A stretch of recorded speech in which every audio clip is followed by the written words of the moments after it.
Welcome to the Remote Works Podcast, discussing the culture, experience, and community surrounding remote work.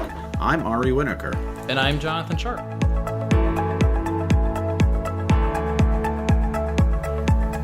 This is episode 3 with part 1 with our special guest, my wife, Erin Sharp. This episode is sponsored by Cultivate Now. Cultivate Now cares about remote work and helping distributed teams thrive and individuals succeed with a remote career. To learn more, visit cultivatenow.com/RW. Welcome, Ari. How you doing, Jonathan? I am doing well. So this episode is a lot of fun for me because I had a chance to sit down with my wife and talk about remote work. And I have my perceptions of how it goes, and she has her perceptions on how she experiences it, and they don't always line up. So it was very insightful for me. It's always good to see how the other half deals with the unique position of remote work. It really is. And so it's been a lot of fun, and I was proud of my wife for being willing to sit down and do that. And so we'll go ahead and play the interview now, and then come back after the first half of it is completed.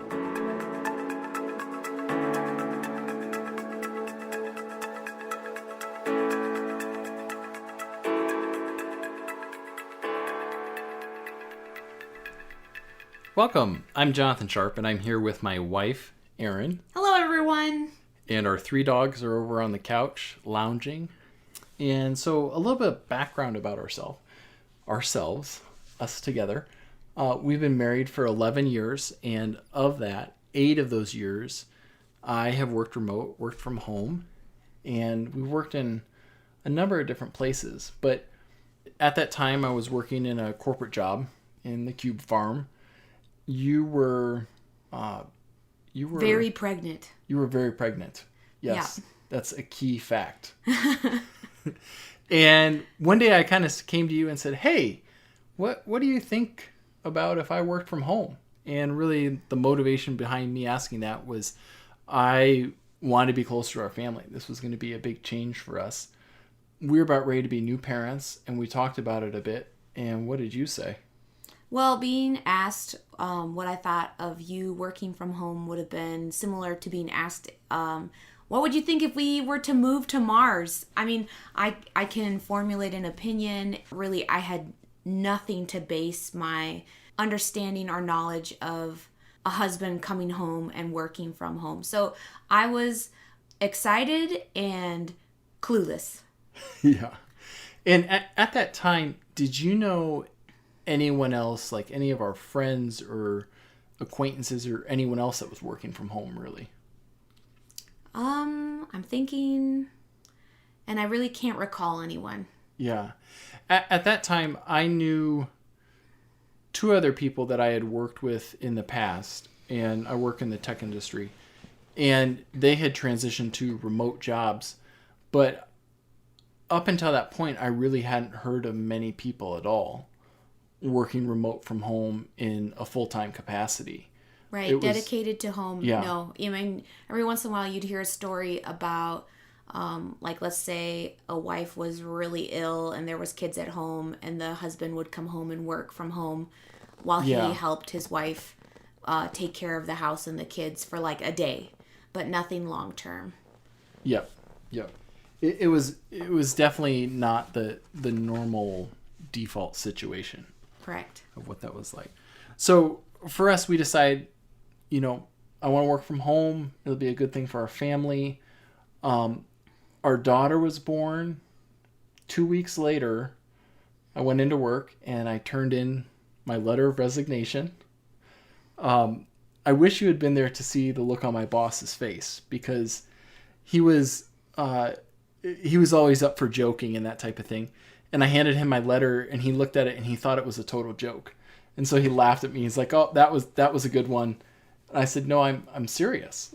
I'm resigning." And then he goes, "Oh." He goes, "Well, didn't you just have a baby?" I was like, "Yes, we do."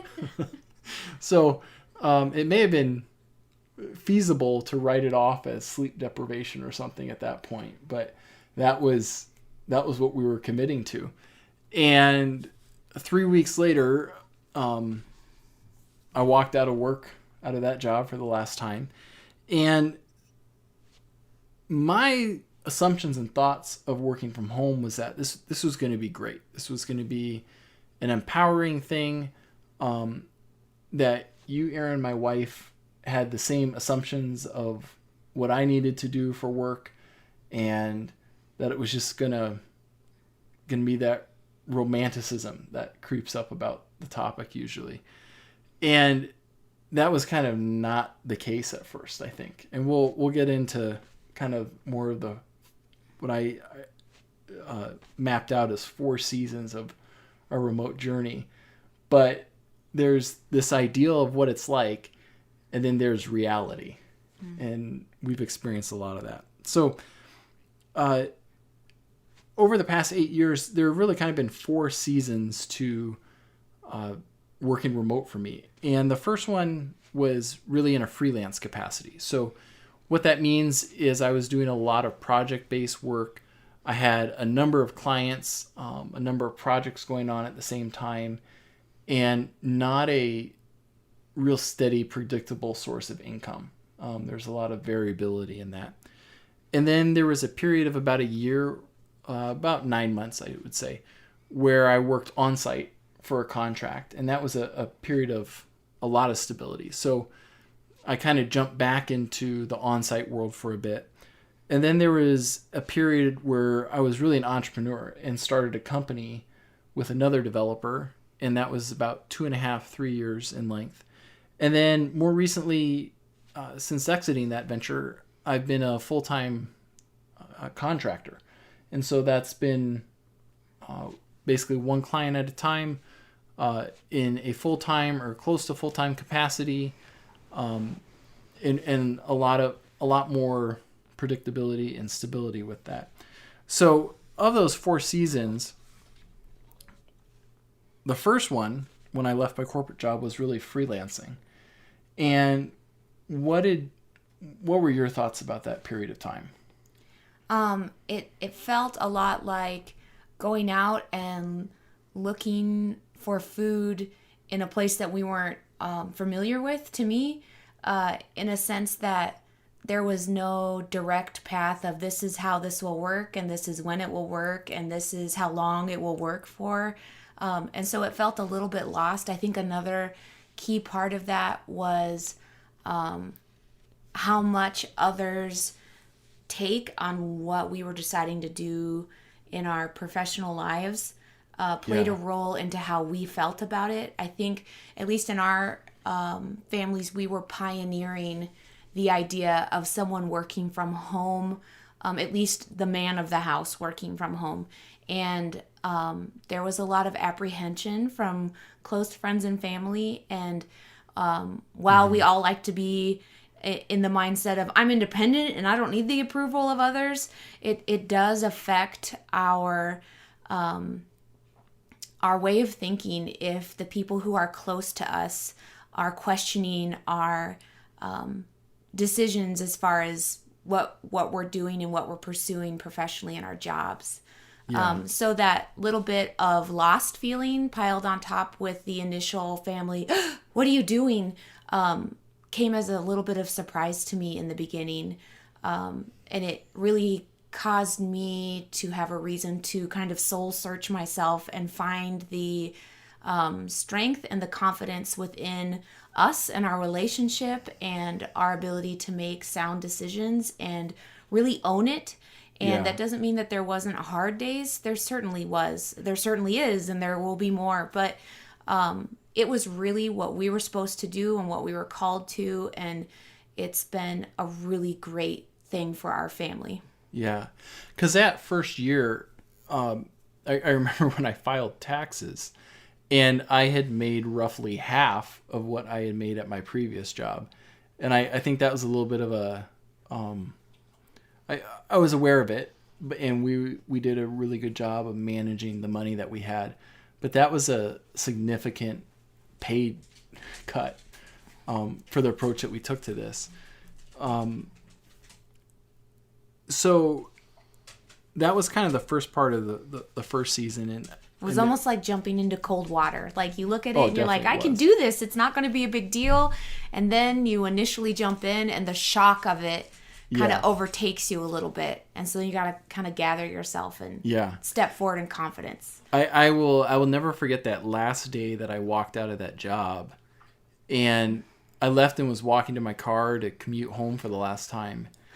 And it was really a surreal experience, because it was like, we really did this. Like, I am not getting paid by them anymore. I don't have to show up here on Monday again. But at the same time, for me, it was extremely liberating, because I felt like this is my personality traits and my strengths and really who I am. I felt like it's connecting with me and what I was looking at with our family. So after that kind of first year, then I transitioned into a contract on site for about 9 months. And while it was on site, it was still in the freelancing side of things and contracting side of things, where it was just, it was hourly work, and I had a legal entity set up for my business. And the contract that I negotiated was a corp to corp contract, which means that I managed all my taxes. And so really this first year plus, more or less, I was learning how to run a business. And then on the family side of things, we were learning how to be parents. Yeah.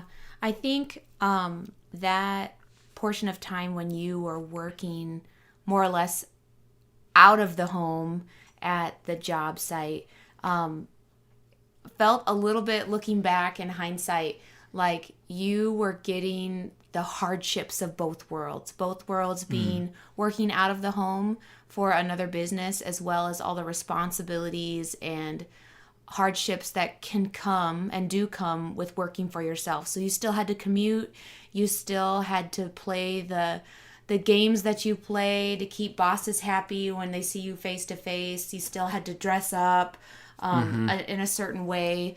Our cars were still getting the wear and tear from travel, and it was still working in traffic and all of that. But at the end of the day, the money that came home was on you. I think one of the biggest things that's a shocker is most traditional jobs will give you like a sick day, a paid sick day, or a paid holiday, or an insurance package, or retirement, all of that stuff. Yeah. And I guess I just hadn't thought all the way through it. I just had no way to process all of it all at once. But if you were sick back then and you didn't go to work, then we just simply didn't get paid. Yeah. And the reality of that was incredible. It was heavy and very real. And I remember being frustrated at being saddled with all of the responsibilities of being responsible for insurance and, working through some things that maybe a company would give you a break or an option for, but still having to do it out of the home. And as a wife and a mom, I was like, wait a minute, I feel like we're getting the short end of two sticks here. Yeah. And that's the thing, that in the situation of freelancing or where you're doing hourly work, if I look back on the early period, the one thing that I got right, I feel, was figuring out what my minimum rate had to be. And that was taking into account taxes and the cost of insurance and vacation time. And what I figured at the time is there's 2,080 hours in a year, roughly, if you're working 40 hours a week. And I took that number and divided it by half, so around 1,000, and then figured out what I needed to make, and really knowing what that is, because that empowered me to very quickly, when I was evaluating an opportunity, to be like, honestly, I can't go that low on my rate. There was definitely some periods where there was a hard hustle going on, and I was taking whatever work no matter what the rate was. I never told the client that, but you just do what you need to make it happen. But for me, I discovered that as frustrating as it can be being self-employed and managing insurance, there's been one benefit, and that is as I've moved between contracts and that type of thing, our insurance has stayed the same. And I know very specifically the cost of insurance and how that impacts our family, and have a lot of ownership for it. Yeah, in that case, it's been highly educational. Yeah, absolutely. So after that on-site period, then it was kind of the season of being an entrepreneur, which was a whole new rodeo in and of itself. And myself and another developer started a enterprise consulting company, and we provided development, training, and support services for jQuery, which is a technology used in web development. And we grew from the two of us up to a team of roughly 23 people. And we were a fully distributed company. We were spread out in 15 different states. And I think a lot of the developers that worked for us had families. And if you were to add up all of the people, it was roughly 65 people that existed in this organization. And for me, that was a really exciting time. And that didn't happen overnight. There was a lot of work with that. But one of the things that came out of that, I was working from home again, but there was a lot of travel. And that impacted our family greatly. And what are your thoughts about that with travel and kind of a lot of variation in schedule? Well, if someone likes routine and predictability, travel can be a rough road to travel. Yeah. No pun intended. But do you think it's easier for someone to travel if they commute every day out of the house and they're kind of always gone, versus if they work from home and then they travel and they're like really gone? Yeah, my personality type likes the never doing anything the same way twice. And so for me, I was okay with the changing. That doesn't mean that there was not hard parts about it. The part that was hard about you leaving came more specifically to my attention as Noelle, our daughter, got older. And she had a hard time with the transition. It was, she would struggle like 2 to 3 days after you left. I miss Dad. Where is Dad? Why can't Dad be here? And then we get in a routine of just the two of us, and we'd be clicking right along, and right about that time you'd come home, and then that would be another hard transition. Because when there's one person in charge, then that's the person that is in charge. When another adult comes home and the roles aren't as quite clearly defined, it's hard. And just the differences in how the house runs when you're home or when you're not home are loud enough that a little girl could notice. It's not because you're bad or your parenting style or your style of being a husband and a provider of the home is bad. It's just different. And so when you have someone in the house that struggles with transition and change, that can be really rough. And really, Noelle, our daughter, from early on, that first year, I was home all the time. Then there was that period where I was working on site, but then I was back home again. And at that stage, she was 2.5, 3 years old, and was really starting to attach quite strongly. And so her expectation of what is normal was that Dad is home. He's working. That's the way life went. She really hasn't known it any other way. Yeah. And so then that season ended, and I exited that endeavor. And since then, I've been back to full-time contracting. But things have been a little different this time around. I've focused on one contract at a time, and I've been fortunate to be able to do that. and there's been fairly limited travel. I do travel a couple times a year, but overall it's been pretty consistent. And I guess one other aspect that's been unique is we moved. Yeah. So when we first started working remote, we were living in the Omaha, Nebraska area, and we had been there, I guess, 4 years that we're working remote. And in the past 4, we've now been in northern Wisconsin, in the small town of 3 Lakes, where we have how many stoplights? None. We had to think about that one there. Yeah, right. Stop signs, but We no have lots of stoplights. those. Yes, no stoplights. But it's a small rural community, and it's where you grew up. Yep. So you still have family in this area. And in 2013, we felt that we wanted to move back up here. And our daughter was getting to the age where we wanted to be closer to family. We didn't have any immediate family in the Omaha area. And so how did working remote kind of impact that? Well, it made it so it was possible. I don't think we would have been able to move if it hadn't been that really your job wasn't impacted at all, other than we needed to have you take some time off to make the trip from Plattsmouth, Nebraska to 3 Lakes, Wisconsin. It really opened a lot of doors. As long as where we landed there was internet, we could go anywhere the internet was.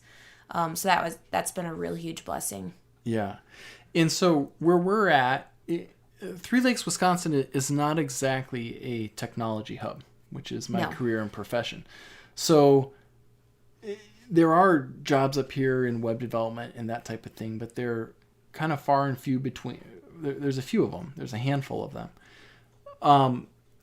But bringing the job with us has provided a benefit to our local community, because I'm effectively importing income, because the current contract I'm on is based out of Minneapolis. And so as I work and generate income, we're now spending that locally in the community. And so that's benefiting our community greatly. So let's talk about logistics now of working from home. So I am physically at home every day, and over these past 8 years, my home office has kind of been in different parts of the house. So It's kind of a floating office. it's a floating office. So when we were in Omaha, Nebraska, we lived in a house that was roughly 1,700 square feet. And my office was down in the basement in one of the kind of spare rooms. It was kind of off in the far corner of the house. And at another time, it was in our 3rd bedroom on the main floor of the house there. In our current house, which is about 1,100 square feet, it's been in our 3rd bedroom. And it's a pretty tiny bedroom. It's about 8 by 10 feet. But it's really in the middle of the house. How has the location of the office impacted us working from home, and how has that played out? I think something that is very apparent to me when you started working from home is all of the people that you worked with were basically in our home during the hours you worked. And the hours you worked varied. And so there was people theoretically in our home at all hours of the day and night sometimes. Yeah. And so the feeling that people are here and we need to be mindful of that. If there is a deer in the front yard, all of the people that are working with Jonathan that day are very aware, because our dogs don't let many things cross our front yard without alarming the world. Or if our daughter is cruising up and down the hallway between our main living space down the hall to her bedroom, it goes right past Jonathan's office. And so he can hear that too. And there are times when that noise and that disruption doesn't matter, but there are definitely times where it very much does. And so the knowledge and the adaptability and the grace that is needed as a family as a whole, not just me as the wife, but it's also our daughter, in knowing that at any moment Jonathan may poke his head out of the door and be like, guys, I really need it to be quiet right now. And it really doesn't matter what we are in the middle of. If daddy needs it to be quiet, then we need to make it quiet. Yeah, that's definitely been a challenge. And I don't think it's one that is influenced most, I would say, by the culture of the project that I'm working on. Yeah. Because when I was working for the enterprise consulting agency that we had, like I said, we had 65 people, which included all the families and kids and everything else. And very often on a call, kids would wander in and, they wouldn't always knock on the door. They just come on trotting in and saying hi to dad or mom. But that was normal. And that was really the culture that we embraced as a company and organization. And it was no big deal. There have been other projects I've worked on where that is definitely taboo. You're expected to keep things as quiet and professional as possible.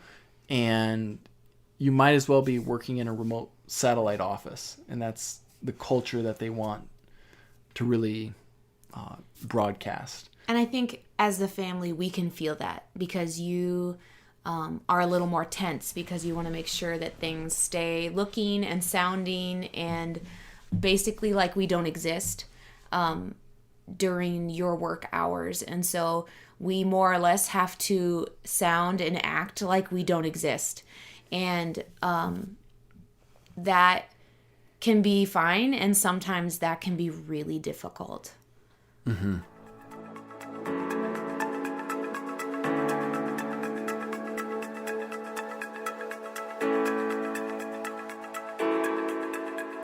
And that concludes the first half of our interview. The second half will come in the next episode. But what were some of your thoughts, Ari? Well, it's always interesting to hear your backstory, not just from your side, but also how your wife saw it. You're going through, it's your timing for one thing, in deciding to take this adventure and start it out. Just to see her whole perspective on, as you took a lot of different kinds of remote work type experiences. You did some freelancing, you've done contracting, you've done working for a company, and so you've kind of had the opportunity to run the gamut of different kinds, and therefore you're able to see how the significant other takes the ups and the downs of each of those different experiences. Yeah, and it's definitely was interesting for me hearing her side of the story, looking back, and now even a couple years past some of it, and just seeing how it changes, because there's definitely one experience when you're in that moment, living it out, and another one in retrospective. And it's had its challenges, but overall, I think it's been a really positive experience. So this next section of the podcast is titled "What's the Buzz?", where we talk about topics related to remote work that are of interest. So Ari, why don't you kick us off? Well, under What's the Buzz here this week, my choice item is a website called remotestories.com, which is exactly what it sounds like. It's stories about remote work. It's an opportunity where people can post anonymously about their experiences with remote work, and you can then comment on it. So it's there's some quite interesting items that have been posted there because there is anonymity associated with it. So it's a great opportunity. You read through it. If you're in the remote world, or even if you're not currently in the remote world, you might appreciate some of the stories that people tell about their little ins and outs. Things like how they maybe feel that people feel they're not being as productive as they could be, or they feel like they're getting away with something, or they want to just complain about horrible experiences. All these kinds of things are there, and then people can kind of upvote, downvote, and comment. And it's all anonymous, so there's definitely. It's also a good place to go for encouragement. You can share a story, and someone can can come back at you and say, hey, well, we can, why don't you try this, or why don't you try that, or yeah, I've been through that too. I know what it's like. Yeah, here's what I did. Yeah. So basically, if you have one of those red stapler moments from like the movie Office Space, that would be a great safe outlet to share such things. Yes, a good way to get your stapler back instead of setting the place on fire. That's right. We all recommend that approach. So for my section of What's the Buzz, I'm calling it basically identifying your red zone, or the times of day that you know that you're most likely to get distracted, or there's the most variability in things. For me, I know that my red zone personally is first thing in the morning and then late afternoon. So after I drop my daughter off at school, there's an opportunity where it's easy to get distracted doing something, whether it's paying bills or putting in a load of laundry.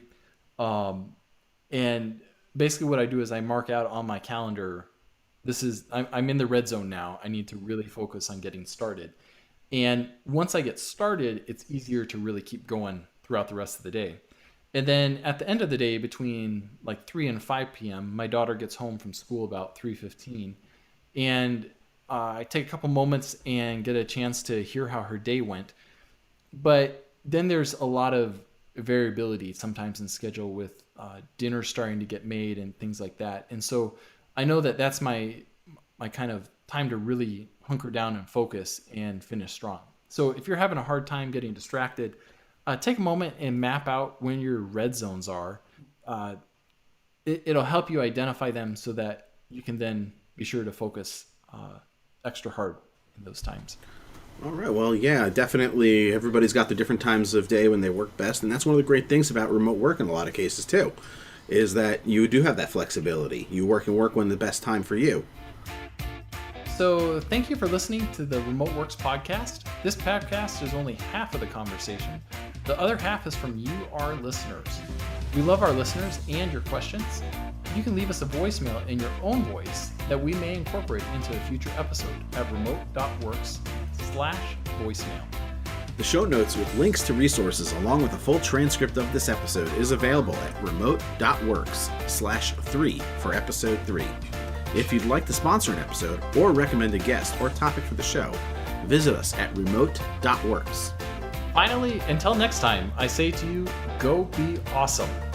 Thanks for listening. This is the Remote Works podcast. This podcast is a production and copyright of Cultivate Now. All rights reserved.